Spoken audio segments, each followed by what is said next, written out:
بسم اللہ الرحمن الرحیم۔ شروع کرتا ہوں اللہ کے نام سے جو بے انتہا مہربان نہایت رحم کرنے والے ہیں۔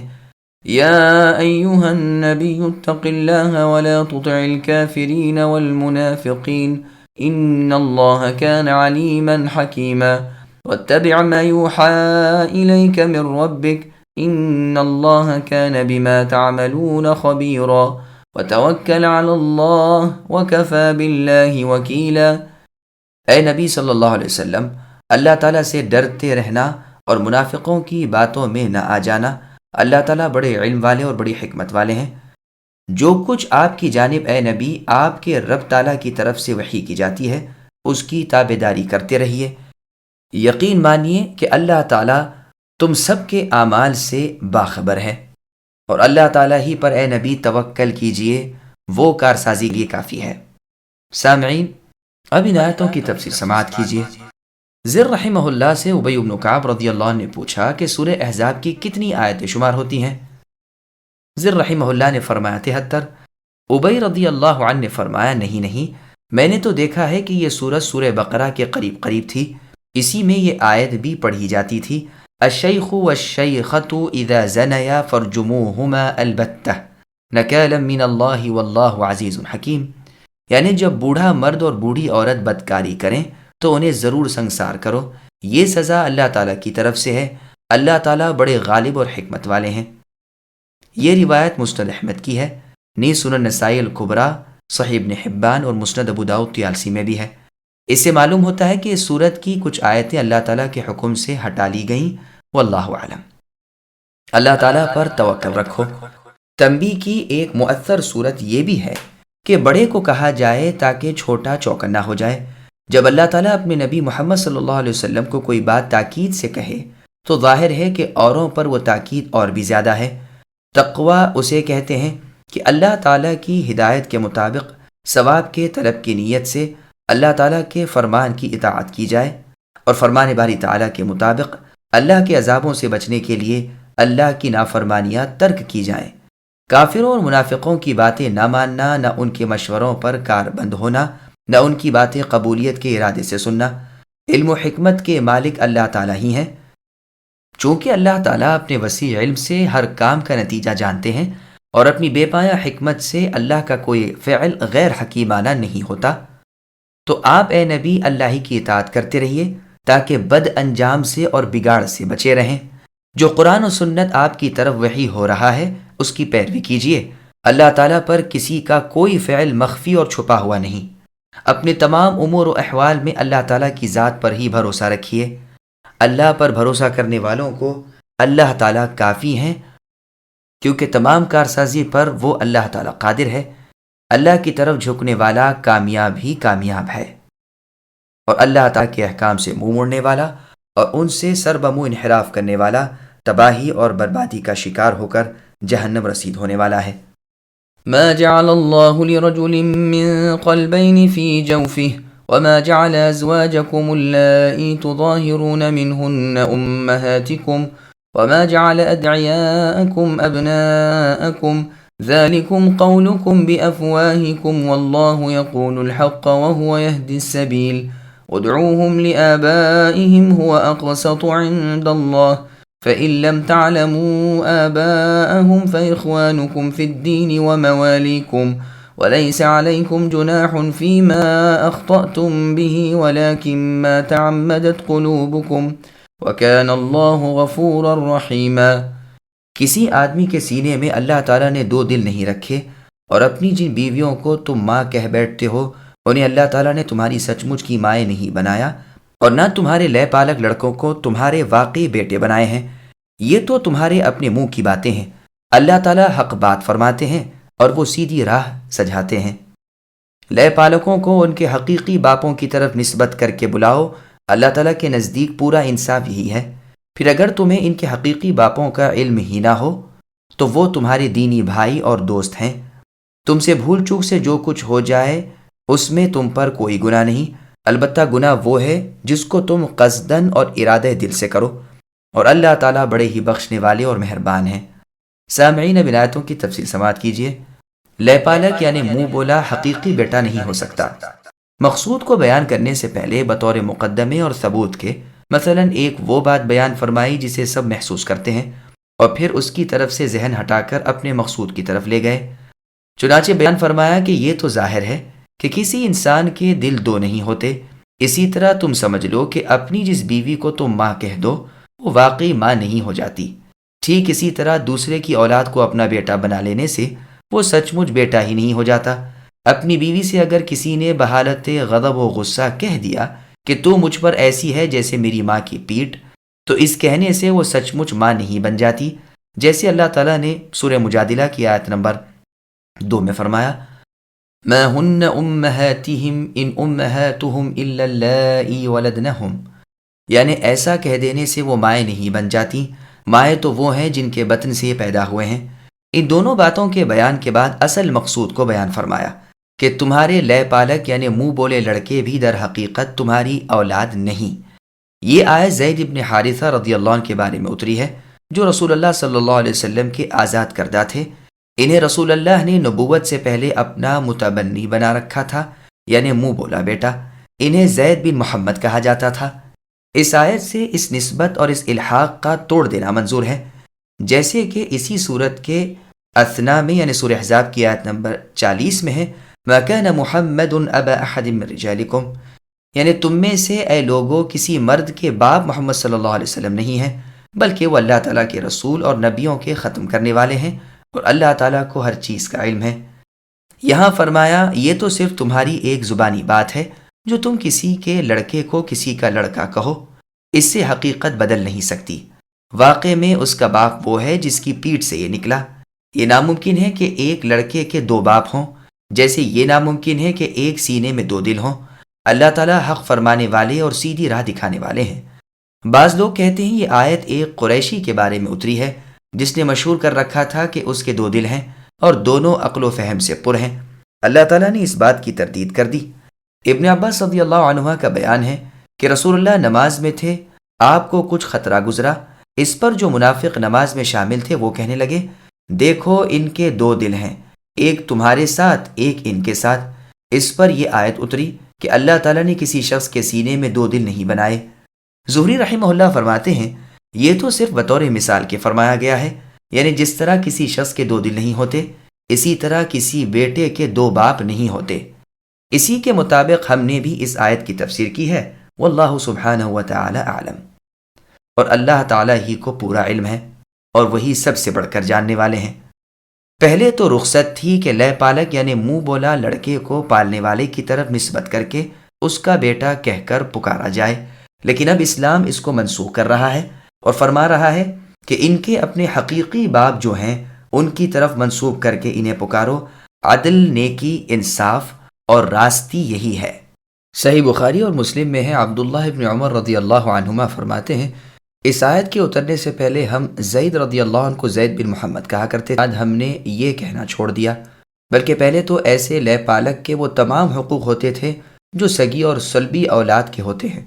چنانچہ اس آیت کے اترنے کے بعد سہلہ بنت سہیل رضی اللہ عنہا حاضر خدمت نبوی ہو کر عرض کرتی ہے کہ اللہ کے رسول، ہم نے سالم کو منہ بولا بیٹا بنا رکھا تھا، اب قرآن نے ان کے بارے میں فیصلہ کر دیا، میں اس سے اب تک پردہ نہیں کرتی، وہ آتے جاتے ہیں، لیکن میرا خیال ہے میرے خاوند حذیفہ رضی اللہ عنہ ان کے اس طرح آنے سے کچھ بیزار ہیں۔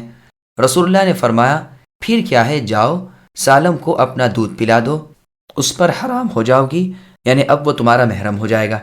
الغرض یہ حکم منسوخ ہو گیا، اب صاف لفظوں میں ایسے لڑکوں کی بیویوں کی بھی حلت انہیں لڑکا بنانے والوں کے لیے بیان فرما دی۔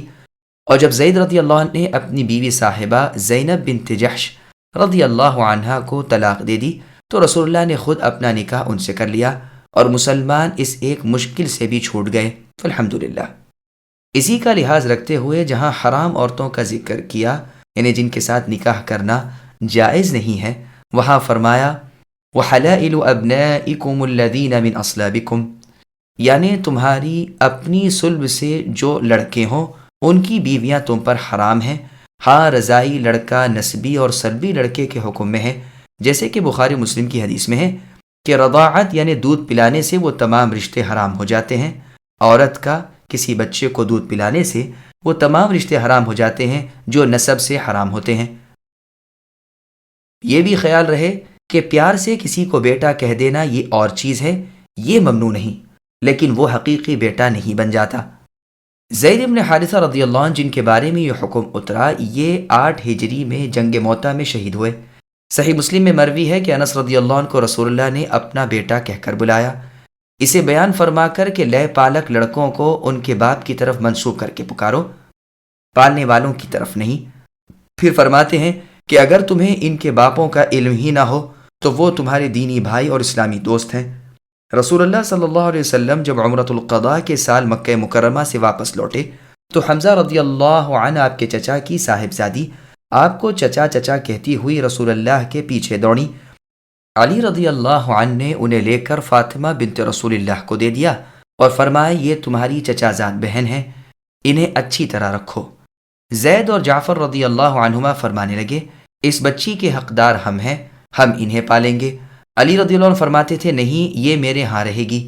علی رضی اللہ عنہ نے تو یہ دلیل دی کہ میرے چچا کی لڑکی ہیں۔ زید رضی اللہ عنہ فرماتے ہیں میرے بھائی کی لڑکی ہے، یعنی دینی۔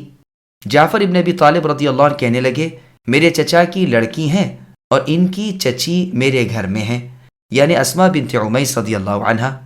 آخر رسول اللہ نے یہ فیصلہ کیا کہ صاحبزادی تو اپنی خالہ کے پاس رہیں کیونکہ خالہ ماں کے قائم مقام ہے۔ علی رضی اللہ عنہ سے فرمایا تم میرے ہو اور میں تمہارا ہوں۔ جعفر رضی اللہ عنہ سے فرمایا آپ صورت و سیرت میں میرے۔ زید رضی اللہ عنہ سے فرمایا آپ ہمارے بھائی اور ہمارے مولا ہیں۔ اس حدیث میں بہت سے احکام ہیں۔ سب سے بہتر تو یہ ہے کہ رسول اللہ نے حکم حق سنا کر اور دعوے داروں کو بھی ناراض نہیں ہونے دیا، اور رسول اللہ نے اسی آیت پر عمل کرتے ہوئے زید رضی اللہ عنہ سے فرمایا تم ہمارے بھائی اور ہمارے دوست ہو۔ ابو بکر رضی اللہ عنہ نے فرمایا اسی آیت کے ماتحت میں تمہارا بھائی ہوں۔ ابی رضی اللہ عنہ فرماتے ہیں واللہ اگر یہ بھی معلوم ہوتا کہ ان کے والد کوئی ایسے ویسے ہی تھے تو بھی یہ ان کی طرف منسوب ہوتے۔ چنانچہ صحیح بخاری میں ہے رسول اللہ نے فرمایا کہ جو شخص جان بوجھ کر اپنی نسبت اپنے باپ کی طرف سے دوسرے کی طرف کرے اس نے کفر کیا۔ اس سے سخت وعید پائی جاتی ہے اور ثابت ہوتا ہے کہ صحیح نسبت سے اپنے تئیں ہٹانا بہت بڑا کبیرہ گناہ ہے۔ پھر آگے اللہ فرماتے ہیں جب تم نے اپنے طور پر جتنی طاقت تم میں ہے تحقیق کر کے کسی کو کسی کی طرف نسبت کیا اور فی الحقیقت وہ نسبت غلط ہے تو اس خطا پر تمہاری پکڑ نہیں۔ چنانچہ خود پروردگار نے ہمیں دعا تعلیم کی کہ ہم اللہ تعالیٰ کے حضور میں کہیں، جیسا کہ سورہ بقرہ کی آیت نمبر 286 میں ہے ربنا لا تؤاخذنا ان نسینا او اخطأنا، کہ اے ہمارے پروردگار ہماری بھول چوک اور غلطی پر ہماری پکڑ نہ فرمائیے۔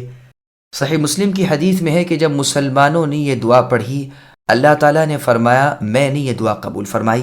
صحیح بخاری میں ہے جب حاکم اپنی کوشش میں کامیاب ہو جائے، اپنے اجتہاد میں صحت کو پہنچ جائے تو اسے 2 اجر ملتا ہے، اور اگر خطا کر جائے تو اسے 1 اجر ملتا ہے۔ اور سنن ابن ماجہ کی حدیث میں ہے آپ نے فرمایا کہ اللہ تعالیٰ نے میری امت کو ان کی خطائیں بھول چوک اور جو کام ان سے زبردستی کرائے جائیں ان سے درگزر فرما لیا ہے۔ یہاں بھی یہ فرما کر ارشاد فرمایا کہ ہاں جو کام تم قصد قلب سے عمدن یعنی جان بوجھ کر کرو وہ بے شک قابل گرفت ہیں۔ قسموں کے بارے میں بھی یہی حکم ہے۔ اوپر جو حدیث بیان ہوئی ہے اس کے نسب بدلنے والا کفر کا مرتکب ہے، وہاں بھی یہ لفظ ہیں کہ باوجود جاننے کے۔ آیت قرآن جو اب تلاوتاً منسوخ ہے اس میں تھا فَإِنَّ كُفْرًا بِكُمْ أَن تَرْغَبُوا عَنْ آبَائِكُمْ، یعنی تمہارا اپنے باپ کی طرف سے نسبت ہٹانا کفر ہے۔ عمر رضی اللہ عنہ فرماتے ہیں اللہ تعالیٰ نے رسول اللہ صلی اللہ علیہ وسلم کو حق کے ساتھ بھیجا، آپ کے ساتھ کتاب نازل فرمائی، اس میں رجم کی بھی آیت تھی، رسول اللہ نے خود بھی رجم کیا یعنی شادی شدہ زانیوں کو سنسار کیا، اور ہم نے بھی رسول اللہ کے بعد رجم کیا۔ ہم نے قرآن میں یہ آیت بھی پڑھی ہے کہ اپنے باپوں سے اپنا سلسلہ نسب نہ ہٹاؤ، یہ کفر ہے۔ رسول اللہ صلی اللہ علیہ وسلم کا ارشاد ہے مجھے تم میری تعریفوں میں اس طرح بڑھا چڑھا نہ دینا جیسے عیسیٰ ابن مریم علیہ السلام کے ساتھ ہوا، میں تو صرف اللہ تعالیٰ کا ایک بندہ ہوں تو تم مجھے اللہ تعالیٰ کا بندہ اور اللہ کا رسول کہنا۔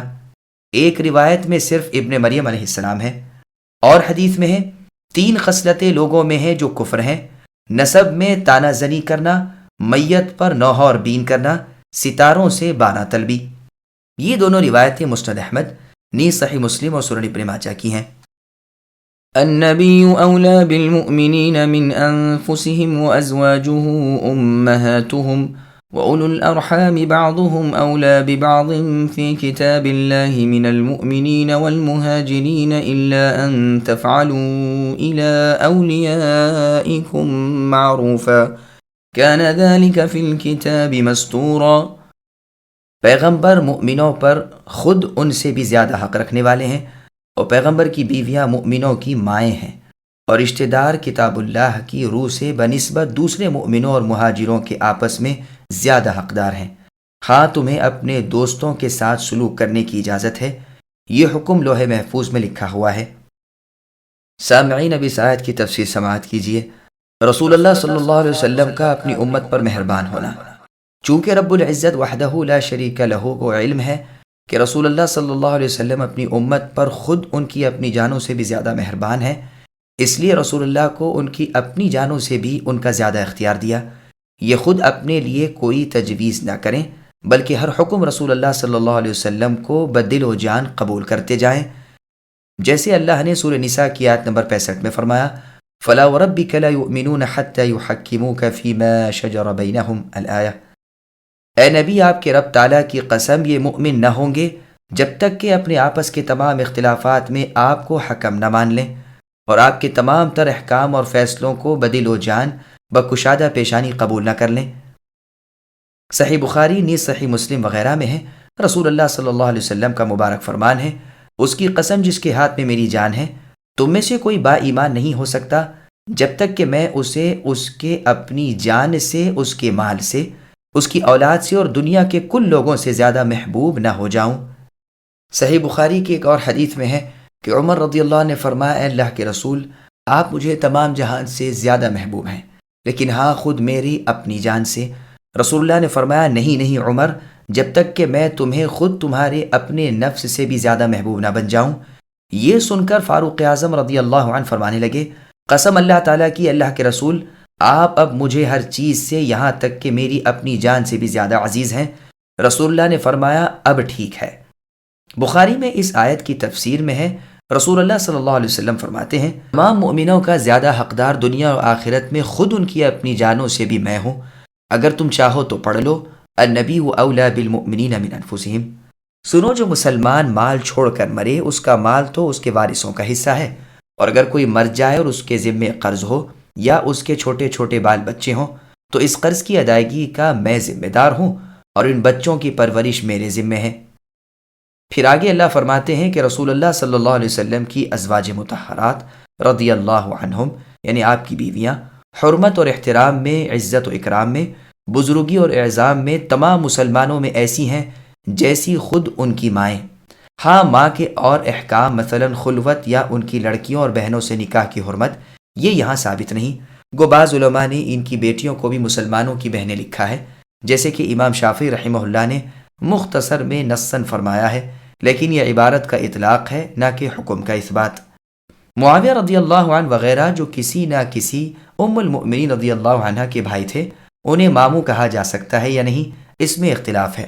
امام شافعی رحمہ اللہ نے تو کہا ہے کہ کہہ سکتے ہیں۔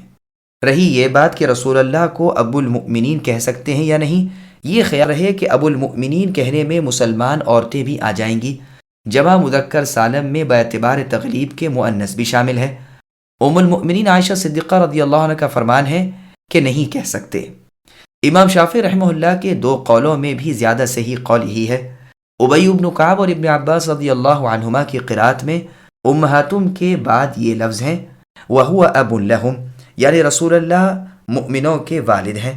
مذہب شافعی میں بھی ایک قول یہی ہے، اور کچھ تائید اس حدیث سے بھی ہوتی ہے، جس کو امام ابو داؤد نے روایت کیا ہے کہ رسول اللہ صلی اللہ علیہ وسلم نے فرمایا، میں تمہارے لیے قائم مقام باپ کے ہوں، میں تمہیں تعلیم دے رہا ہوں۔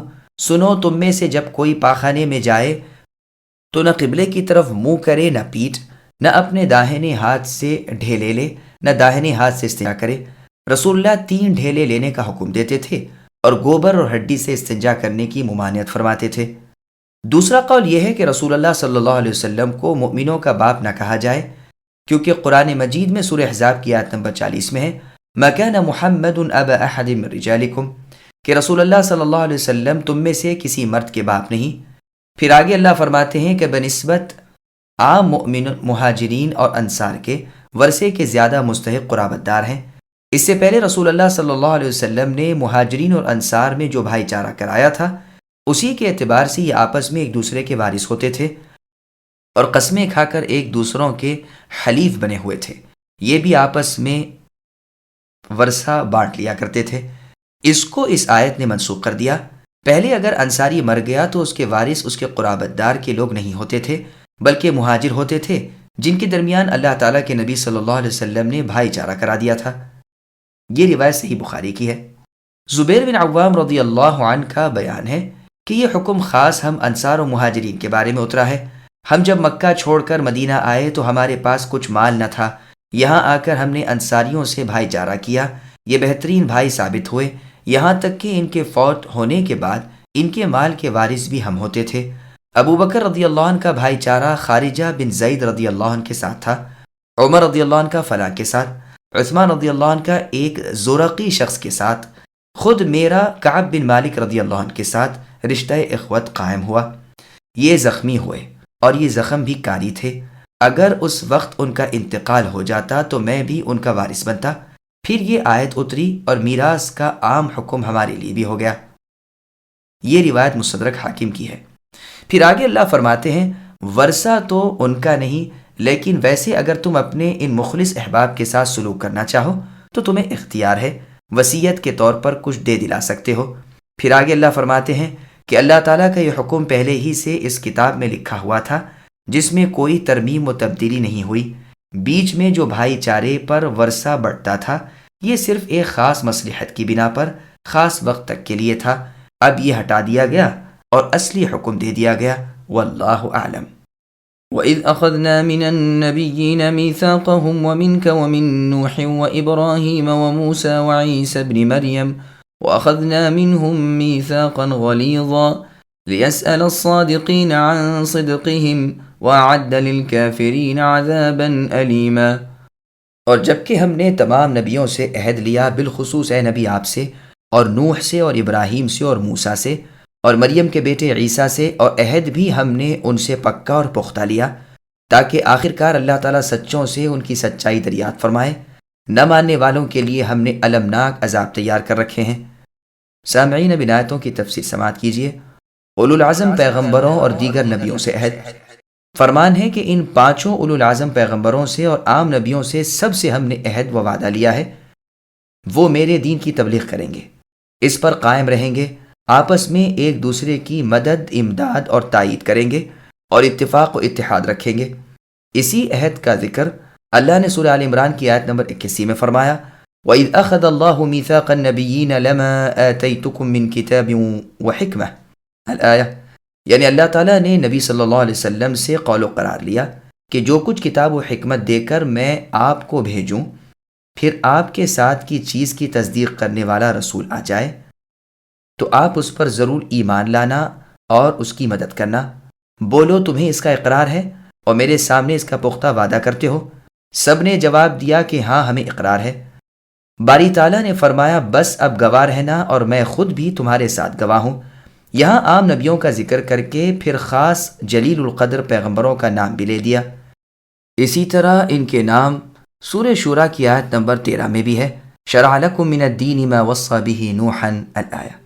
یہاں نوح علیہ السلام کا ذکر ہے جو زمین پر اللہ تعالیٰ کے پیغمبر تھے، محمد رسول صلی اللہ علیہ وسلم کا ذکر ہے جو سب سے آخری پیغمبر تھے، اور ابراہیم، موسیٰ، عیسیٰ علیہم السلام کا ذکر ہے جو درمیانی پیغمبر تھے۔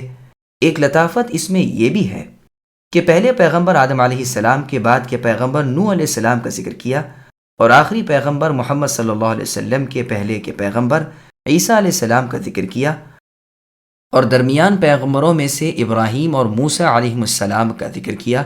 یہاں تو ترتیب یہ رکھی کہ فاتح اور خاتم کا ذکر کر کے بیچ کے نبیوں کا بیان کیا، اور اس آیت میں سب سے پہلے خاتم النبیین محمد صلی اللہ علیہ وسلم کا نام لیا، اس لیے کہ سب سے اشرف و افضل محمد صلی اللہ علیہ وسلم ہی ہیں۔ پھر ایک بعد دیگرے جس طرح آئے ہیں اسی طرح ترتیب وار بیان کیا، اللہ تعالیٰ اپنے تمام نبیوں پر اپنا درود و سلام نازل فرمائے، آمین۔ یہ کہا گیا ہے کہ جس عہد و میثاق کا ذکر اس آیت میں ہے، یہ وہ ہے جو روز اول میں آدم علیہ السلام کی پیٹھ سے تمام انسانوں کو نکال کر لیا تھا۔ ابی بن کعب رضی اللہ عنہ سے مروی ہے، جس کو امام ابن جریر طبری نے اپنی تفسیر میں نقل کیا ہے۔ فرماتے ہیں کہ آدم علیہ السلام کو بلند کیا گیا، آپ نے اپنی اولاد کو دیکھا، ان میں مالدار، مفلس، خوبصورت اور ہر طرح کے لوگ دیکھے، تو کہا اے اللہ، کیا ہی اچھا ہوتا کہ آپ نے ان سب کو برابر ہی رکھا ہوتا۔ اللہ تعالیٰ جل جلالہ نے فرمایا کہ یہ اس لیے ہے کہ میرا شکر ادا کیا جائے۔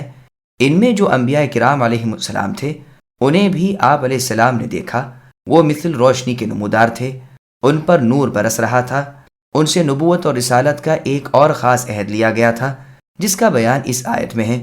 صادقون سے ان کے صدق کا سوال ہو، یعنی ان سے جو احادیث رسول صلی اللہ علیہ وسلم پہنچانے والے تھے۔ ان کی امتوں میں سے جو بھی ان کو نہ مانے، اسے سخت عذاب ہوگا۔ اے اللہ تعالیٰ، آپ گواہ رہیے، ہماری گواہی ہے، ہم دل سے مانتے ہیں کہ بے شک آپ کے رسولوں نے آپ کا پیغام آپ کے بندوں کو بلا کم و کاست پہنچا دیا۔ انہوں نے پوری خیر خواہی کی اور حق کو صاف طور پر نمایاں طریقے سے واضح کر دیا، جس میں کوئی پوشیدگی، کوئی شبہ، کسی طرح کا شک نہ رہا۔ گو بد نصیب، ضدی، جھگڑالو لوگوں نے انہیں نہ مانا۔ ہمارا ایمان ہے کہ آپ کے رسولوں کی تمام باتیں سچ اور حق ہیں، اور جس نے ان کی راہ نہ پکڑی وہ گمراہ اور باطل پر ہے۔ يا أيها الذين آمنوا اذكروا نعمة الله عليكم إذ جاءتكم جنود فأرسلنا عليهم ريحا وجنودا لم تروها وكان الله بما تعملون بصيرا إذ جاءوكم من فوقكم ومن أسفل منكم وإذ زاغت الأبصار وبلغت القلوب الحناجر وتظنون بالله الظنونا۔ اے ایمان والو، اللہ تعالیٰ نے جو احسان تم پر کیا اسے یاد کرو، جبکہ تمہارے مقابلے کو فوجیں کی فوجیں آئیں، پھر ہم نے ان پر تیز و تند آندھی اور لشکر بھیجے جنہیں تم نے دیکھا ہی نہیں۔ جو کچھ تم کرتے ہو اللہ تعالیٰ سب کو دیکھتے ہیں۔ جبکہ دشمن تمہارے پاس اوپر سے اور نیچے سے آ گئے، اور جبکہ آنکھیں پھترا گئیں اور کلیجے منہ کو آ گئے، اور تم اللہ تعالیٰ کی نسبت مختلف گمان کرنے لگے۔ سامعین، اب ان آیتوں کی تفصیل سماعت کیجیے۔ جنگ خندق میں اللہ کی نصرت کا نزول۔ جنگ خندق میں جو 5 ہجری ماہ شوال میں ہوئی تھی، اللہ تعالیٰ نے مؤمنوں پر جو اپنا فضل و احسان کیا تھا اس کا بیان ہو رہا ہے۔ جبکہ مشرکین نے پوری طاقت سے اور پورے اتحاد سے مسلمانوں کو مٹا دینے کے ارادے سے زبردست لشکر لے کر حملہ کیا تھا۔ بعض لوگ کہتے ہیں جنگ خندق 4 ہجری میں ہوئی تھی، جیسا کہ صحیح بخاری میں ہے۔ اس لڑائی کا قصہ یہ ہے کہ بنو نضیر کے یہودی سرداروں نے، جن میں سلام ابن ابو حقیق، سلام ابن مشکم، کنانہ ابن ربی وغیرہ تھے، مکے میں آ کر قریشیوں کو جو اول ہی سے تیار تھے رسول اللہ سے لڑائی کرنے پر آمادہ کیا، اور ان سے وعدہ کیا کہ ہم اپنے زیر اثر لوگوں کے ساتھ محمد صلی اللہ علیہ وسلم کی جماعت میں شامل ہیں۔ انہیں آمدہ کر کے یہ لوگ قبیلہ غطفان کے پاس گئے، ان سے بھی ساز باز کر کے اپنے ساتھ شامل کر لیا۔ قریشیوں نے بھی ادھر ادھر پھر کر تمام عرب میں آگ لگا کر سب گرے پڑے لوگوں کو بھی اپنے ساتھ ملا لیا۔ ان سب کا سردار ابو سفیان صخر ابن حرب بنا، جو اس وقت مشرک تھے، اور غطفان کا سردار عینہ ابن حسن ابن بدر مقرر ہوا، جو بعد میں مسلمان ہوئے۔ ان لوگوں نے کوشش کر کے 10,000 کا لشکر اکٹھا کر لیا اور مدینے کی طرف چڑھ دوڑے۔ رسول اللہ صلی اللہ علیہ وسلم کو جب اس لشکر کشی کی خبریں پہنچی تو آپ نے بمشورہ سلمان فارسی رضی اللہ عنہ مدینہ منورہ کی مشرقی سمت میں خندق یعنی کھائی کھدوائی۔ اس خندق کے کھودنے میں تمام صحابہ رضی اللہ عنہم، مہاجرین و انصار شامل تھے، اور خود رسول اللہ صلی اللہ علیہ وسلم بھی بنفس نفیس اس میں حصہ لیتے تھے، کھودنے میں بھی اور مٹی ڈھونے میں بھی۔ مشرکین کا لشکر بلا مزاحمت مدینہ منورہ تک پہنچ گیا اور مدینے کے مشرقی حصے میں احد پہاڑ کے متصل اپنا پڑاؤ جمایا۔ یہ تھا مدینہ طیبہ کا نچلا حصہ۔ اوپر کے حصے میں انہوں نے اپنی ایک بڑی بھاری جمعیت بھیج دی، جس نے اعالی مدینہ میں لشکر کا پڑاؤ ڈالا اور نیچے اوپر مسلمانوں کو محصور کر لیا۔ رسول اللہ صلی اللہ علیہ وسلم اپنے ساتھ کے صحابہ رضی اللہ عنہم کو، جو 3,000 سے نیچے تھے، اور بعض روایات میں ہے کہ صرف 700 تھے، لے کر ان کے مقابلے پر آئے۔ سلع پہاڑی کو رسول اللہ نے اپنی پشت پر کیا اور دشمنوں کی طرف متوجہ ہو کر فوج کی ترتیب دی۔ خندق جو رسول اللہ نے کھودی اور کھدوائی تھی، اس میں پانی وغیرہ نہ تھا، وہ صرف ایک گڑھا تھا جو مشرکین کے ریلے کو بے روک آنے نہیں دیتا تھا۔ رسول اللہ نے بچوں اور عورتوں کو مدینے کے ایک محلے میں کر دیا تھا۔ یہودیوں کی ایک جماعت بنو قریظہ مدینہ طیبہ میں تھی، مشرقی جانب ان کا محلہ تھا۔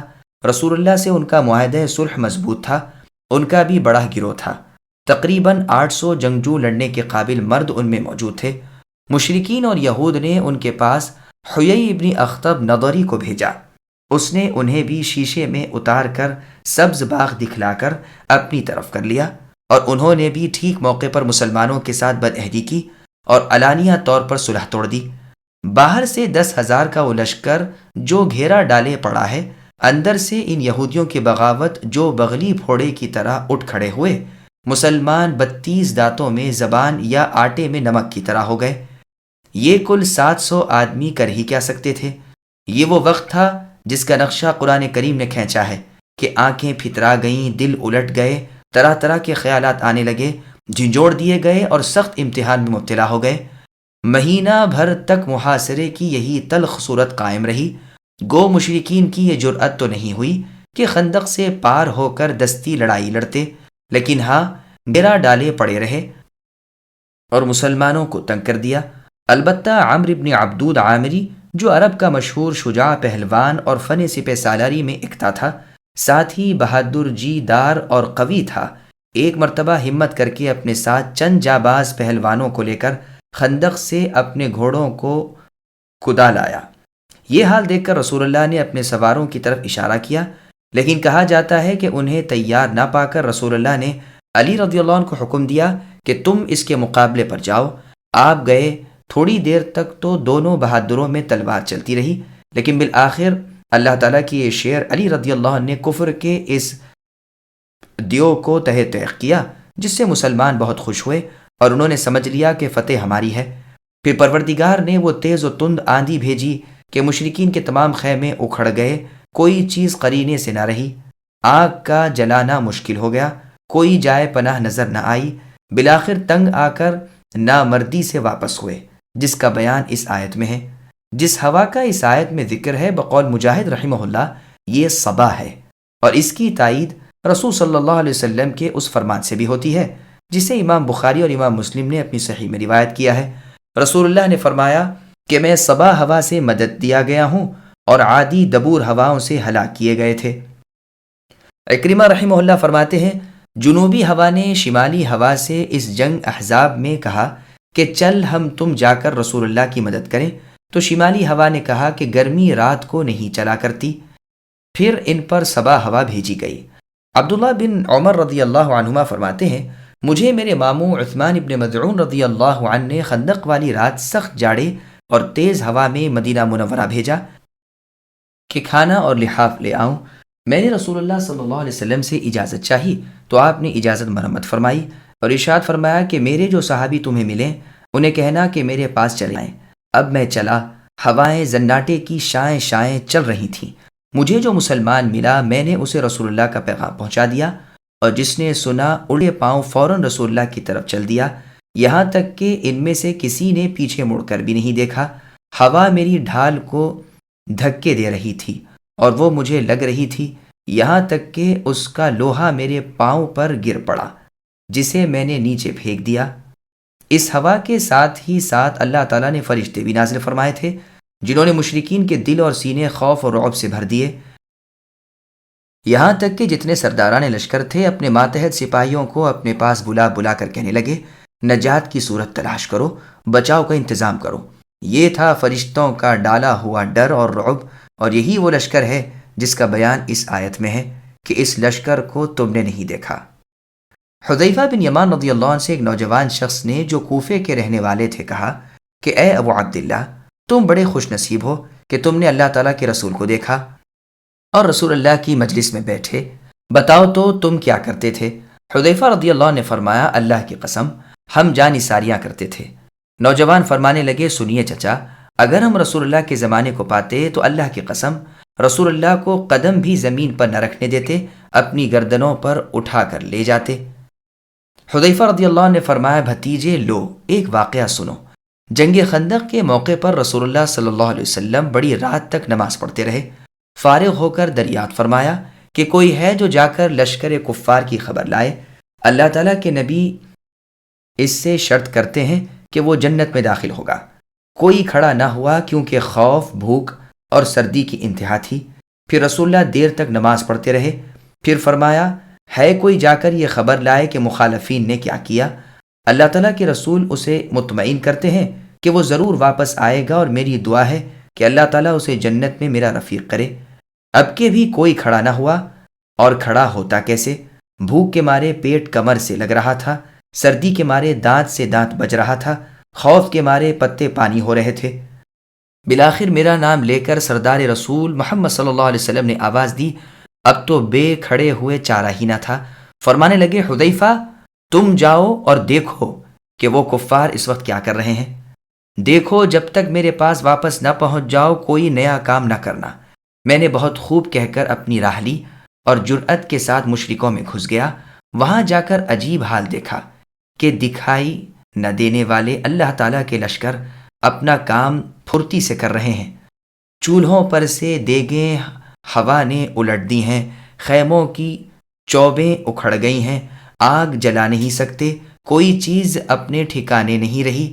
اس وقت ابو سفیان کھڑے ہوئے جو اس وقت مشرک تھے اور سرداروں میں سے تھے، اور بآواز بلند منادی کی کہ اے قریشیو، اپنے اپنے ساتھی سے ہوشیار ہو جاؤ، اپنے ساتھی کو دیکھ بھال لو، ایسا نہ ہو کہ کوئی غیر کھڑا ہوا ہو۔ میں نے یہ سنتے ہی میرے پاس جو ایک قریشی جوان تھا اس کا ہاتھ پکڑ لیا اور اس سے پوچھا، تو کون ہے؟ اس نے کہا، میں فلاں بن فلان ہوں۔ میں نے کہا، اب ہوشیار رہنا۔ پھر ابو سفیان نے کہا، قریشیو اللہ کی قسم ہم اس وقت کسی ٹھہرنے کی جگہ پر نہیں ہیں، ہمارے مویشی، ہمارے اونٹ ہلاک ہو رہے ہیں۔ بنو قریظہ نے ہم سے وعدہ خلافی کی، اس نے ہمیں بڑی تکلیف پہنچائی، پھر اس ہوا نے تو ہمیں پریشان کر رکھا ہے۔ ہم پکا کھا نہیں سکتے، آگ تک جلا نہیں سکتے، خیمے ڈیرے ٹھہر نہیں سکتے۔ میں تو تنگ آ گیا ہوں اور میں نے تو ارادہ کر لیا ہے کہ واپس ہو جاؤں، بس میں تم سب کو حکم دیتا ہوں کہ واپس چلو۔ اتنا کہتے ہی اپنے اونٹ پر جو زانو بندھا ہوا بیٹھا تھا چڑھ گیا اور اسے مارا، وہ 3 پاؤں سے ہی کھڑا ہو گیا، پھر اس کا پاؤں کھولا۔ اس وقت ایسا اچھا موقع تھا کہ اگر میں چاہتا تو ایک تیر ہی میں ابو سفیان کا کام تمام کر دیتا، لیکن رسول اللہ نے مجھ سے فرما دیا تھا کہ کوئی نیا کام نہ کرنا، اس لیے میں نے اپنے دل کو روک لیا۔ اب میں واپس لوٹا اور اپنے لشکر میں آ گیا۔ جب میں پہنچتا ہوں تو میں نے دیکھا رسول اللہ صلی اللہ علیہ وسلم ایک چادر کو لپیٹے ہوئے جو آپ کی کسی بیوی صاحبہ کی تھی نماز میں مشغول ہیں۔ رسول اللہ نے مجھے دیکھ کر اپنے دونوں پیروں کے درمیان بٹھا لیا اور چادر مجھے بھی اڑا دی، پھر رکوع و سجدہ کیا اور میں وہیں چادر اوڑھے بیٹھا رہا۔ جب رسول اللہ فارغ ہوئے تو میں نے سارا واقعہ بیان کیا۔ قریشیوں کے واپس جانے کی خبر جب قبیلہ غطفان کو پہنچی تو انہوں نے بھی سامان باندھا اور واپس لوٹ گئے۔ اور روایت میں ہے کہ حذیفہ رضی اللہ عنہ فرماتے ہیں، جب میں چلا تو باوجود کڑاکے کی سخت سردی کے قسم اللہ تعالیٰ مجھے یہ معلوم ہوتا تھا کہ گویا میں کسی گرم حمام میں ہوں۔ اس وقت ابو سفیان آگ سلگائے ہوئے تاپ رہے تھے۔ میں نے انہیں دیکھ کر پہچان کر اپنا تیر کمان میں چڑھا لیا اور چاہتا ہی تھا کہ چلا دوں، اور وہ بالکل ضد میں تھے۔ ناممکن تھا کہ میرے نشانہ خالی جائے، لیکن مجھے رسول اللہ کا فرمان یاد آ گیا کہ کوئی ایسی حرکت نہ کرنا کہ وہ چوکنے ہو کر بھڑک جائیں، تو میں نے اپنا ارادہ ترک کر دیا۔ جب میں واپس آیا اس وقت بھی مجھے کوئی سردی محسوس نہ ہوئی، بلکہ یہ معلوم ہو رہا تھا کہ گویا میں حمام میں چل رہا ہوں۔ ہاں جب رسول اللہ کے پاس پہنچ گیا تو بڑے زور کی سردی لگنے لگی اور میں کپ کپانے لگا، تو رسول اللہ نے اپنی چادر مجھ کو اوڑھا دی۔ میں جو اوڑھ کر لیٹا تو مجھے نیند آ گئی اور صبح تک پڑا سوتا رہا۔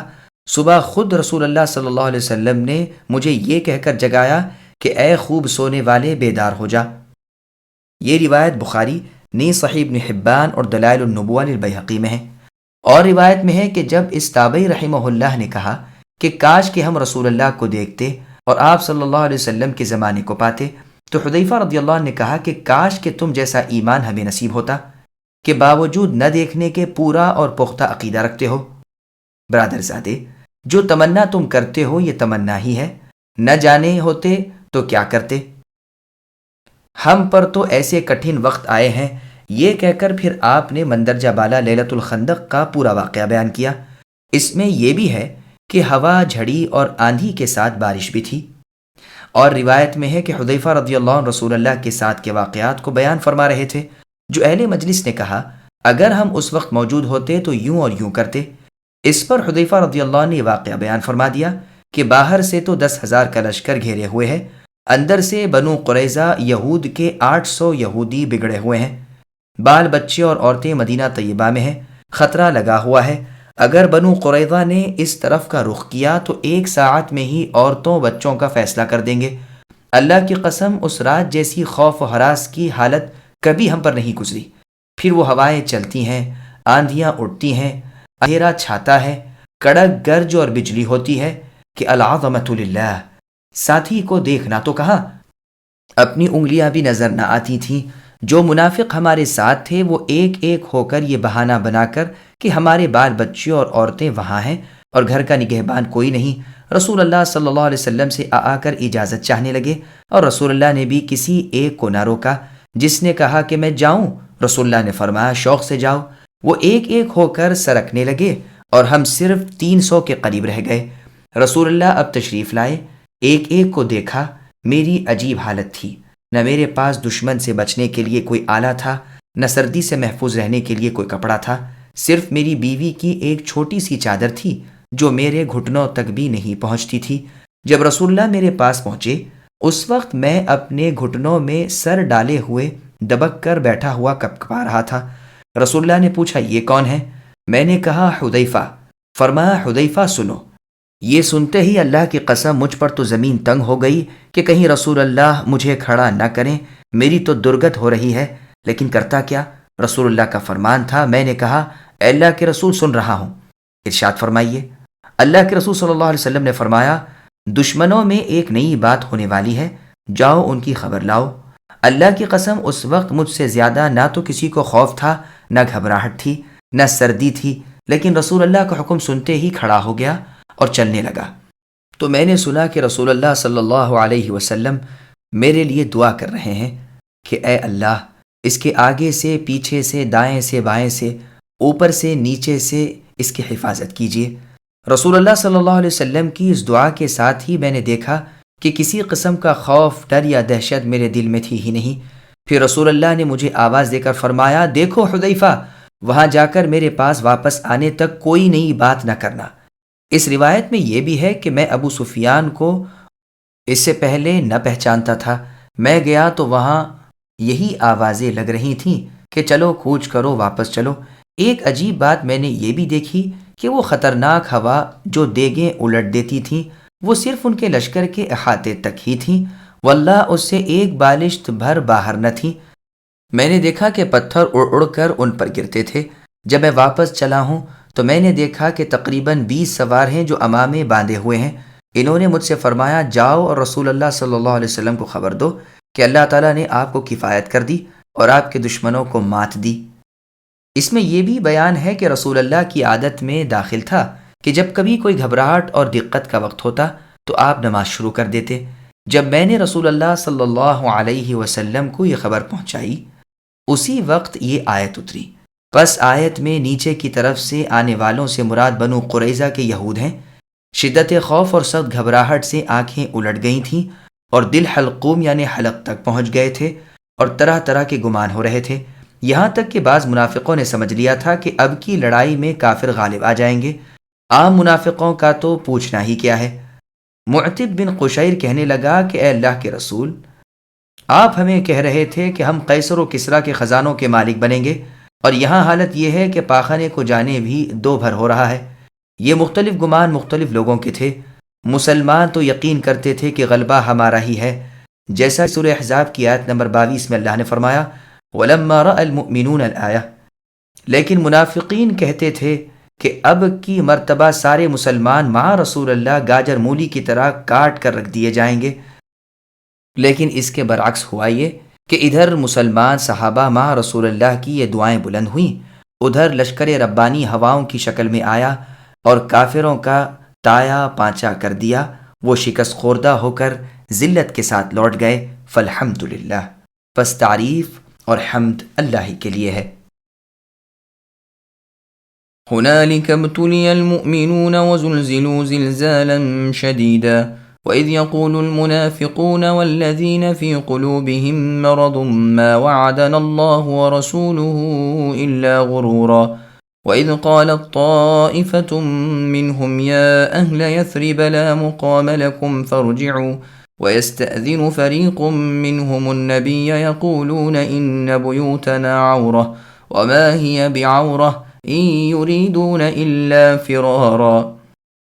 یہی مؤمنوں کا امتحان کر لیا گیا اور پوری طرح وہ جھنجھوڑ دیے گئے۔ اس وقت منافق اور کمزور دل والے کہنے لگے اللہ تعالیٰ اور اللہ کے رسول محمد صلی اللہ علیہ وسلم نے ہم سے محض دھوکے فریب کے ہی وعدے کیے تھے۔ انہی کی ایک جماعت نے ہانک لگائی کہ اے مدینے والو، تمہارے ٹھہرنے کا یہ مقام نہیں، چلو لوٹ چلو۔ ان کی ایک اور جماعت یہ کہہ کر نبی صلی اللہ علیہ وسلم سے اجازت مانگنے لگی کہ ہمارے گھر خالی اور غیر محفوظ ہیں۔ دراصل وہ کھلے ہوئے اور غیر محفوظ تھے، لیکن ان کا تو پختہ ارادہ بھاگ کھڑے ہونے کا ہو چکا تھا۔ سامعین، اب ان آیتوں کی تفسیر سماعت کیجیے۔ منافقوں کا میدان جنگ سے فرار۔ اس گھبراہٹ اور پریشانی کا حال بیان ہو رہا ہے جو جنگ احزاب کے موقع پر مسلمانوں کی تھی کہ باہر سے دشمن اپنی پوری قوت اور کافی لشکر سے گھیرا ڈالے کھڑا ہے۔ اندروں شہر میں بغاوت کی آگ بھڑکی ہوئی ہے۔ یہودیوں نے دفعتاً صلح توڑ کر بے چینی پیدا کر دی ہے۔ مسلمان کھانے پینے تک سے تنگ ہو گئے ہیں۔ منافق کھلم کھلا الگ ہو گئے ہیں۔ ضعیف دل لوگ طرح طرح کی باتیں بنا رہے ہیں، کہہ رہے ہیں کہ بس اللہ تعالیٰ کے رسول محمد صلی اللہ علیہ وسلم کے وعدے دیکھ لیے۔ کچھ لوگ ہیں جو ایک دوسرے کے کان میں سور پھونک رہے ہیں کہ میاں پاگل ہو گئے ہو، دیکھ نہیں رہے، 2 گھڑی میں نقشہ پلٹنے والا ہے، بھاگ چلو، لوٹو لوٹو، واپس چلو۔ یثرب سے مراد مدینہ طیبہ ہے، جیسا کہ صحیح بخاری، مسلم، صحیح ابن حبان کی حدیث میں ہے۔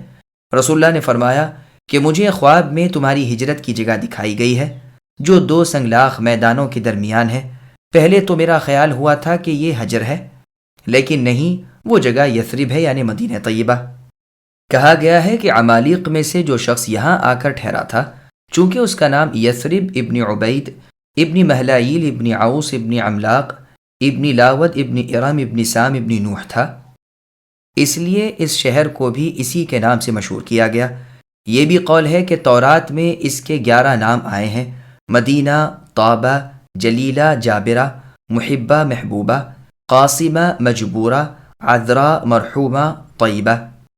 کعب الاحبار رحمہ اللہ فرماتے ہیں کہ ہم تورات میں عبارت پاتے ہیں کہ اللہ تعالیٰ نے مدینۃ المنورہ سے فرمایا اے طیبہ اور اے طابہ اور اے مسکینہ، خزانوں میں مبتلا نہ ہو، تمام بستیوں پر تیرا درجہ بلند ہوگا۔ کچھ لوگ تو اس موقع خندق پر کہنے لگے یہاں رسول اللہ صلی اللہ علیہ وسلم کے پاس ٹھہرنے کی جگہ نہیں، اپنے گھروں کو لوٹ چلو۔ بنو حارثہ کہنے لگے اللہ کے رسول، ہمارے گھروں میں چوری ہونے کا خطرہ ہے، وہ خالی پڑے ہیں، ہمیں واپس جانے کی اجازت ملنی چاہیے۔ اوس ابن قیضہ نے بھی یہی کہا تھا۔ یہ روایت تفسیر میں جریر طبری کی ہے کہ ہمارے گھروں میں دشمنوں کے گھس جانے کا اندیشہ ہے، ہمیں جانے کی اجازت دیجیے۔ اللہ تعالیٰ نے ان کے دل کی بات بتلا دی کہ یہ تو ڈھونگ رچایا ہے، حقیقت میں عذر کچھ بھی نہیں، نامردی سے بھگوڑا پن دکھاتے ہیں، لڑائی سے جی چرا کر سرکنا چاہتے ہیں۔ وَلَوْ دُخِلَتْ عَلَيْهِمْ مِنْ أَقْطَارِهَا ثُمَّ سُئِلُوا الْفِتْنَةَ لَآتَوْهَا وَمَا تَلَبَّثُوا بِهَا إِلَّا يَسِيرًا وَلَقَدْ كَانُوا عَاهَدُوا اللَّهَ مِنْ قَبْلُ لَا يُوَلُّونَ الْأَدْبَارَ وَكَانَ عَهْدُ اللَّهِ مَسْئُولًا قُلْ لَنْ يَنْفَعَكُمُ الْفِرَارُ إِنْ فَرَرْتُمْ مِنَ الْمَوْتِ أَوِ الْقَتْلِ وَإِذًا لَا تُمَتَّعُونَ إِلَّا قَلِيلًا قُلْ مَنْ ذَا الَّذِي يَعْصِمُكُمْ مِنَ اللَّهِ إِنْ أَرَادَ بِكُمْ سُوءًا أَوْ أَرَادَ بِكُمْ رَحْمَةً وَلَا يَجِدُونَ لَهُم مِّن دُونِ اللَّهِ وَلِيًّا وَلَا نَصِيرًا۔ اور اگر مدینے کے چوطرف سے ان پر لشکر داخل کیے جائیں، پھر ان سے فتنہ طلب کیا جائے تو یہ ضرور اسے برپا کر دیں گے، اور کچھ ڈھیل بھی کریں گے تو یوں ہی سی۔ اس سے پہلے تو انہوں نے اللہ تعالیٰ سے عہد کیا تھا کہ پیٹ نہ پھیریں گے۔ اللہ تعالیٰ سے کیے ہوئے عہد کی باز پرس ضرور ہے۔ اے نبی کہہ دیجئے کہ گو تم موت سے یا خوف قتل سے بھاگو تو یہ بھاگنا تمہیں کچھ بھی کام نہ آئے گا، اور اس وقت تم بہت ہی کم فائدہ مند کیے جاؤ گے۔ اے نبی پوچھئے تو کہ اگر اللہ تعالیٰ تمہیں کوئی برائی پہنچانا چاہے یا تم پر کوئی فضل کرنا چاہے تو کون ہے جو تمہیں بچا سکے یا تم سے روک سکے؟ اپنے لیے بجوز اللہ تعالیٰ کے نہ کوئی حمایتی پائیں گے نہ مددگار۔ سامعین، اب ان آیتوں کی تفسیر سماعت کیجیے۔ جہاد سے فرار کی سزا۔ جو لوگ یہ عذر کر کے جہاد سے بھاگ رہے تھے کہ ہمارے گھر اکیلے پڑے ہیں، جن کا بیان اوپر گزرا، ان کی نسبت اللہ تعالیٰ فرماتے ہیں کہ اگر ان پر دشمن مدینے کے چوطرف سے اور ہر رخ سے آ جائے، پھر ان سے کفر میں داخل ہونے کا سوال کیا جائے تو بے تأمل کفر کو قبول کر لیں گے، لیکن تھوڑے خوف اور خیالی دہشت کی بنا پر ایمان سے دستبرداری کر رہے ہیں۔ یہ ان کی مذمت بیان فرمائی ہے۔ پھر آگے اللہ فرماتے ہیں، یہی تو ہیں جو اس سے پہلے لمبی لمبی ڈینگے مارتے تھے کہ خواہ کچھ ہی کیوں نہ ہو جائے ہم میدان جنگ سے پیٹ پھیرنے والے نہیں۔ کیا یہ نہیں جانتے کہ یہ جو وعدے انہوں نے اللہ تعالیٰ سے کیے تھے اللہ تعالیٰ ان کی باز پرس کریں گے؟ پھر ارشاد ہوتا ہے کہ موت و فوت سے بھاگنا، لڑائی سے منہ چھپانا، میدان میں پیٹ دکھانا جان نہیں بچا سکتا، بلکہ بہت ممکن ہے کہ اللہ تعالیٰ کی اچانک پکڑ کے جلد آ جانے کا باعث ہو جائے اور دنیا کا تھوڑا سا نفع بھی حاصل نہ ہو سکے، حالانکہ دنیا تو آخرت جیسی باقی چیز کے مقابلے پر کل کی کل حقیر اور محض ناچیز ہے۔ پھر آگے اللہ نے فرمایا کہ بجوز اللہ تعالیٰ کے کوئی نہ دے سکے نہ دلا سکے، نہ مددگاری کر سکے نہ حمایت پر آ سکے۔ اللہ تعالیٰ اپنے ارادوں کو پورا کر کے ہی رہتے ہیں۔ قد يعلم الله المعوقين منكم والقائلين لإخوانهم هلم إلينا ولا يأتون البأس إلا قليلا أشحة عليكم فإذا جاء الخوف رأيتهم ينظرون إليك تدور أعينهم كالذي يغشى عليه من الموت فإذا ذهب الخوف سلقوكم بألسنة حداد أشحة على الخير أولئك لم يؤمنوا فأحبط الله أعمالهم وكان ذلك على الله يسيرا۔ بے شک اللہ تعالیٰ تم میں سے انہیں بخوبی جانتے ہیں جو دوسروں کو روکتے ہیں اور اپنے بھائی بندوں سے کہتے ہیں کہ ہمارے پاس چلے آؤ، اور کبھی کبھی ہی لڑائی میں آ جاتے ہیں، تمہاری مدد میں پورے بخیل ہیں۔ پھر جب ڈر و دہشت کا موقع آ جائے تو آپ اے نبی انہیں دیکھیں گے کہ آپ کی طرف نظریں جما دیتے ہیں، اور ان کی آنکھیں اس طرح گھومتی ہیں جیسے اس شخص کی جس پر موت کی غشی طاری ہو۔ پھر جب خوف جاتا رہتا ہے تو تم پر اے مسلمانوں اپنی تیز زبانوں سے بڑی باتیں بناتے ہیں، مال کے بڑے ہی حریص ہیں، یہ ایمان لائے ہی نہیں ہیں۔ اللہ تعالیٰ نے ان کے تمام اعمال نابود کر دیے ہیں، اور اللہ تعالیٰ پر یہ بہت ہی آسان ہے۔ سامعین، اب ان آیتوں کی تفسیر سماعت کیجیے۔ جہاد سے فرار حقیقت میں ایمان سے فرار ہے۔ اللہ تعالیٰ اپنے محیط علم سے انہیں خوب جانتے ہیں جو دوسروں کو بھی جہاد سے روکتے ہیں، اپنے ہم صحبتوں سے، یار دوستوں سے، کنبے قبیلے والوں سے کہتے ہیں کہ آؤ تم بھی ہمارے ساتھ رہو، اپنے گھروں کو، اپنے آرام کو، اپنی زمین کو، اپنے جورو بچوں کو نہ چھوڑو، خود بھی جہاد میں آتے نہیں۔ یہ اور بات ہے کہ کسی وقت منہ دکھا جائیں اور نام لکھا جائیں۔ یہ بڑے بخیل ہیں، نہ ان سے تمہیں کوئی مدد پہنچے، نہ ان کے دل میں تمہاری ہمدردی، نہ مال غنیمت میں تمہارے حصے پر یہ خوش۔ خوف کے وقت تو ان نامردوں کے ہاتھوں کے طوطے اڑ جاتے ہیں، آنکھیں چھاچھ پانی ہو جاتی ہیں، مایوسانہ نگاہوں سے اے نبی آپ کو تکنے لگتے ہیں، لیکن خوف دور ہوا کہ انہوں نے لمبی لمبی زبانیں نکال ڈالیں اور بڑے چڑھے دعوے کرنے لگے۔ ہمیں دو کا غل مچا دیتے ہیں، ہم آپ کے ساتھی ہیں، ہم نے جنگی خدمات انجام دی ہیں، ہمارا حصہ ہے، اور جنگ کے وقت صورتیں بھی نہیں دکھاتے، بھاگتوں کے آگے اور لڑتوں کے پیچھے رہا کرتے ہیں، مال کی تمام مکھیوں کی طرح چمٹنے لگتے ہیں۔ بھلا جھوٹ اور نامردی دونوں عیب جس میں جمع ہوں، اس جیسا بے خیر انسان اور کون ہوگا؟ امن کے وقت عیاری، بدخلقی، بد زبانی، اور لڑائی کے وقت نامردی، روباہ بازی اور زنانہ پن، لڑائی کے وقت حائضہ عورتوں کی طرح الگ اور ایک سو، اور مال لینے کے وقت گدھوں کی طرح ڈھینچو۔ اللہ تعالیٰ فرماتے ہیں بات یہ ہے کہ ان کے دل شروع سے ہی ایمان سے خالی ہیں، اس لیے ان کے اعمال بھی اکارت ہیں، یہ سب اللہ تعالیٰ پر بالکل آسان ہے۔ يحسبون الأحزاب لم يذهبوا وإن يأتي الأحزاب يود لو أنهم بادون في الأعراب يسألون عن أنبائكم ولو كانوا فيكم ما قاتلوا إلا قليلا لقد كان لكم في رسول الله أسوة حسنة لمن كان يرجو الله واليوم الآخر وذكر الله كثيرا ولما رأى المؤمنون الأحزاب قالوا هذا ما وعدنا الله ورسوله وصدق الله ورسوله وما زادهم إلا إيمانا وتسليما۔ منافق سمجھتے ہیں کہ اب تک لشکر چلے نہیں گئے، اور اگر فوجیں آ جائیں تو تمنائیں کرتے ہیں کہ کاش وہ جنگلوں میں بادیہ نشینوں کے ساتھ ہوتے کہ تمہاری خبریں دریافت کیا کرتے۔ اگر وہ تم میں مسلمانوں موجود ہوں تو بھی کیا، یوں ہی چھدا اتارنے کو ذرا سی لڑائی کر لیں۔ یقیناً تمہارے لیے رسول اللہ صلی اللہ علیہ وسلم میں عمدہ نمونہ موجود ہے، ہر اس شخص کے لیے جو اللہ تعالیٰ کی اور قیامت کے دن کی توقع رکھتا ہے اور بکثرت اللہ تعالیٰ کی یاد کرتا ہے۔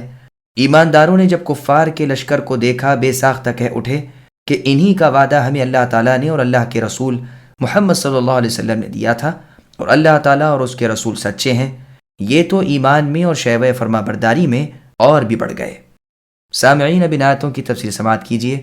نفاق دراصل بزدلی ہے۔ ان منافقوں کی بزدلی اور ڈرپوکی کا یہ عالم ہے کہ اب تک انہیں اس بات کا یقین ہی نہیں ہوا کہ لشکر کفار لوٹ گیا، اور خطرہ ہے کہ وہ پھر کہیں آن پڑے۔ مشرکین کے لشکروں کو دیکھتے ہی چھکے چھوٹ جاتے ہیں اور کہتے ہیں کاش کہ ہم مسلمانوں کے ساتھ اس شہر میں ہی نہ ہوتے، بلکہ گواروں کے ساتھ کسی اجاڑ گاؤں یا کسید و دراز کے جنگل میں ہوتے۔ کسی آتے جاتے سے پوچھ لیتے کہ کہو بھائی لڑائی کا کیا حشر ہوا؟ اللہ تعالیٰ فرماتے ہیں یہ اگر تمہارے ساتھ مسلمانوں بھی ہوتے تو بیکار ہیں، ان کے دل مردہ ہیں، نامردی کے گھن نے انہیں کھوکھلا کر رکھا ہے، یہ کیا لڑیں گے اور کون سی بہادری دکھائیں گے؟ رسول اللہ صلی اللہ علیہ وسلم کی زندگی بہترین نمونہ ہے۔ یہ آیت بہت بڑی دلیل ہے اس امر پر کہ رسول اللہ صلی اللہ علیہ وسلم کے کل اقوال یعنی آپ کی باتیں، افعال یعنی آپ کے کل کام، احوال اقتداء، پیروی اور تابعداری کے لائق ہیں۔ جنگ احزاب میں بھی جو صبر و تحمل اور عدیم المثال شجاعت کی مثال رسول صلی اللہ علیہ وسلم نے قائم کی، جیسے اللہ تعالیٰ کی راہ کی تیاری، شوق جہاد اور سختی کے وقت بھی رب سے آسانی کی امید اس وقت آپ نے دکھائی، یقیناً یہ مجتبی محمد مصطفیٰ صلی اللہ علیہ وسلم کو اپنے لیے بہترین نمونہ بنا لیں اور ان اوصاف سے اپنے تئیں بھی موصوف کریں۔ اسی لیے قرآن کریم میں لوگوں کو جو اس وقت سٹ پٹا رہے تھے اور گھبراہٹ و پریشانی کا اظہار کرتے تھے، اللہ تعالیٰ فرماتے ہیں کہ تم نے میرے نبی محمد صلی اللہ علیہ وسلم کی تابعداری کیوں نہ کی؟ میرے رسول تو تم میں موجود تھے، ان کا نمونہ تمہارے سامنے تھا، تمہیں صبر و استقلال کی نہ صرف تلقین کی تھی بلکہ ثابت قدمی، استقلال اور اطمینان کا پہاڑ تمہاری نگاہوں کے سامنے تھا۔ تم جبکہ اللہ تعالیٰ پر قیامت پر ایمان رکھتے ہو، پھر کوئی وجہ نہ تھی کہ تم اپنے رسول کو اپنے لیے نمونہ اور نظیر نہ قائم کرتے۔ پھر اللہ تعالیٰ کی فوج کے سچے مومنوں کی، رسول اللہ کے سچے ساتھیوں کے ایمان کی پختگی بیان ہو رہی ہے کہ انہوں نے جب ٹڈی دل لشکر کفار کو دیکھا تو پہلی نگاہ میں ہی بول اٹھے کہ انہی پر فتح پانے کی ہمیں خوشخبری دی گئی ہے، انہی کی شکست کا ہم سے وعدہ ہوا ہے، اور وعدہ بھی کس کا؟ اللہ تعالیٰ کا اور اللہ کے رسول محمد صلی اللہ علیہ وسلم کا، اور یہ ناممکن محض ہے کہ اللہ تعالیٰ اور رسول اللہ صلی اللہ علیہ وسلم کا وعدہ غلط ہو۔ یقیناً اس جنگ کی فتح کا صحرا ہوگا ہمارے سر۔ ان کے اس کامل یقین اور سچے ایمان کو رب تعالیٰ نے بھی دیکھ لیا اور دنیا آخرت میں انجام کی بہتری انہیں عطا فرمائی۔ بہت ممکن ہے کہ اللہ تعالیٰ کے جس وعدے کی طرف اس میں اشارہ ہے وہ آیت یہ ہو جو سورہ بقرہ میں گزر چکی ہے، یعنی سورہ بقرہ کی آیت نمبر 214، ام حسبتم ان تدخلوا الجنہ الآیہ، یعنی کیا تم نے یہ سمجھ لیا ہے کہ بغیر اس کے کہ تمہاری آزمائش ہو تم جنت میں چلے جاؤ گے؟ تم سے اگلے لوگوں کی آزمائش بھی ہوئی، انہیں بھی دکھ درد لڑائی بھڑائی میں مبتلا کیا گیا، یہاں تک کہ انہیں ہلایا گیا کہ ایماندار اور خود رسول صلی اللہ علیہ وسلم کی زبان سے نکل گیا کہ اللہ تعالیٰ کی مدد کو دیر کیوں لگ گئی؟ یاد رکھو رب تعالیٰ کی مدد بہت ہی قریب ہے۔ یعنی یہ تو صرف امتحان ہے، ادھر تم نے ثابت قدمی دکھائی اور ادھر رب تعالیٰ کی مدد آئی۔ اللہ تعالیٰ اور اللہ کے رسول صلی اللہ علیہ وسلم بالیقین سچے ہیں۔ فرماتے ہیں کہ ان اصحاب رسول کا ایمان اپنے مخالفین کی اس قدر جمعیت دیکھ کر اور بڑھ گیا، یہ اپنے ایمان میں اپنی تسلیم میں اور بڑھ گئے، یقین کامل ہو گیا، فرما برداری اور بڑھ گئی۔ اس آیت میں دلیل ہے ایمان کی زیادتی ہونے پر اور بنسبت اوروں کے ان کے ایمان کے قوی ہونے پر۔ جمہور ائمہ کرام رحمہ اللہ کا بھی یہی فرمان ہے کہ ایمان بڑھتا اور گھٹتا ہے۔ ہم نے بھی اس کی تقریر شرح بخاری کے شروع میں کر دی ہے، وَلِلَّهِ الْحَمْدُ وَالْمِنَّةُ۔ بس اللہ تعالیٰ فرماتے ہیں کہ اس تنگی ترشی نے، اس سختی اور تنگ حالی نے، اس حال اور اس نقشے نے ان صحابہ کا جو ایمان اللہ تعالیٰ پر تھا اسے اور بڑھا دیا، اور جو تسلیم کی خو ان میں تھی کہ اللہ تعالیٰ اور رسول صلی اللہ علیہ وسلم کی باتیں مانا کرتے تھے اور ان پر عامل تھے، اس اطاعت میں اور بڑھ گئے۔ من المؤمنين رجال صدقوا ما عاهدوا الله عليه فمنهم من قضى نحبه ومنهم من ينتظر وما بدلوا تبديلا ليجزي الله الصادقين بصدقهم ويعذب المنافقين إن شاء أو يتوب عليهم إن الله كان غفورا رحيما۔ مؤمنوں میں وہ جوان مرد ہیں جنہوں نے جو عہد اللہ تعالیٰ سے کیے تھے انہیں سچا کر دکھایا، بعض نے تو اپنا عہد پورا کر دیا اور بعض موقع کے منتظر ہیں، اور انہوں نے کوئی تبدیلی نہیں کی، تاکہ اللہ تعالیٰ سچوں کو ان کی سچائی کا بدلہ دیں اور اگر چاہے منافقوں کو سزا دے یا ان پر بھی مہربانی فرمائے۔ بے شک اللہ تعالیٰ بڑے ہی بخشنے والے اور بہت ہی مہربانی کرنے والے ہیں۔ سامعین، اب ان آیتوں کی تفصیل سماعت کیجیے۔ مؤمنوں اور کافروں میں فرق۔ منافقوں کا ذکر گزشتہ آیتوں میں گزر چکا ہے کہ وقت سے پہلے تو جانثاری کے لمبے چوڑے دعوے کرتے تھے، لیکن وقت آنے پر پورے بزدل اور نامرد ثابت ہوئے، سارے دعوے اور وعدے رکھے کے رکھے رہ گئے اور بجائے ثابت قدمی کے پیٹ موڑ کر بھاگ کھڑے ہوئے۔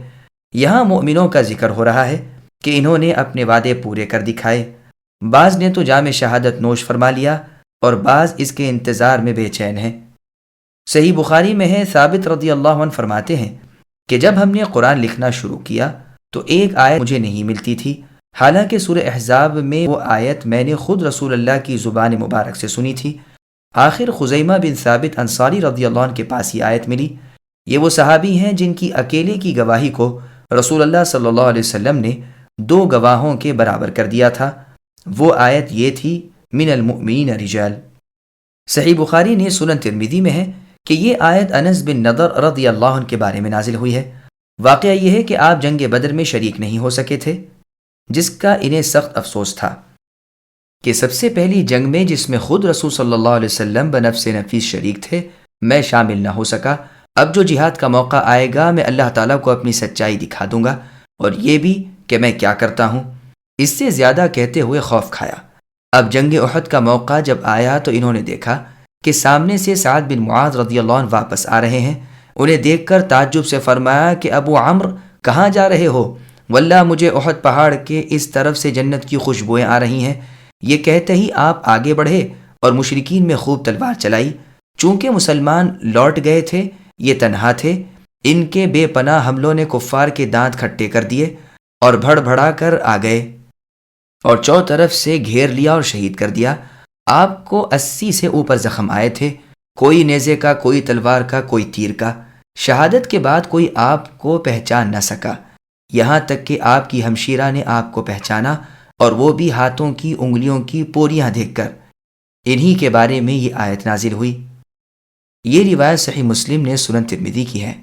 سنن ترمذی میں ہے، طلحہ رضی اللہ عنہ کا بیان ابن ابی حاتم میں بھی ہے کہ جنگ احد سے جب رسول اللہ واپس مدینہ آئے تو ممبر پر چڑھ کر اللہ تعالیٰ کی حمد۔ اس وقت میں سامنے سے آ رہا تھا اور حضرمی سبز رنگ کے 2 کپڑے پہنے ہوئے تھے۔ آپ نے میری طرف اشارہ کر کے فرمایا، اے پوچھنے والے، یہ بھی انہی میں سے ہیں۔ طلحہ رضی اللہ عنہ کے صاحبزادے موسیٰ بن طلحہ رحمہ اللہ معاویہ رضی اللہ عنہ کے دربار میں گئے۔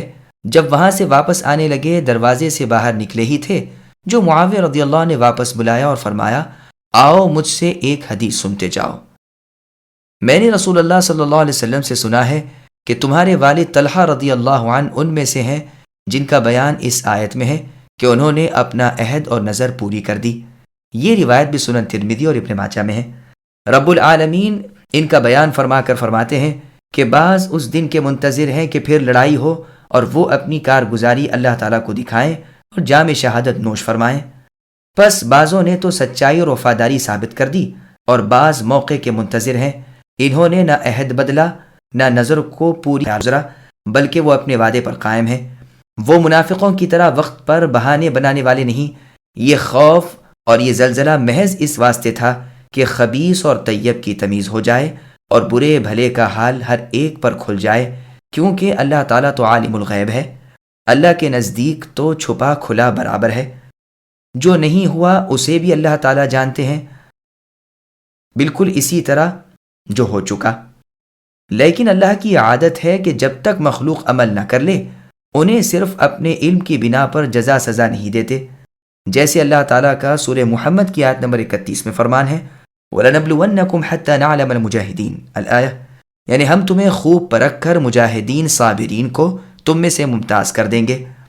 پس وجود سے پہلے کا علم پھر وجود کے بعد کا علم دونوں اللہ تعالیٰ کو ہیں، اور اس کے بعد جزا سزا، جیسے اللہ تعالیٰ نے سورہ آل عمران کی آیت نمبر 179 میں فرمایا، ما كان اللہ لیذر المؤمنین علی ما انتم علیہ الآیہ، اللہ تعالیٰ جس حال پر تم ہو اسی پر مؤمنوں کو چھوڑ دے ایسا نہیں، جب تک وہ بھلے برے کی تمیز نہ کرے، نہ اللہ تعالیٰ ایسے ہیں کہ تمہیں غیب پر مطلع کر دیں۔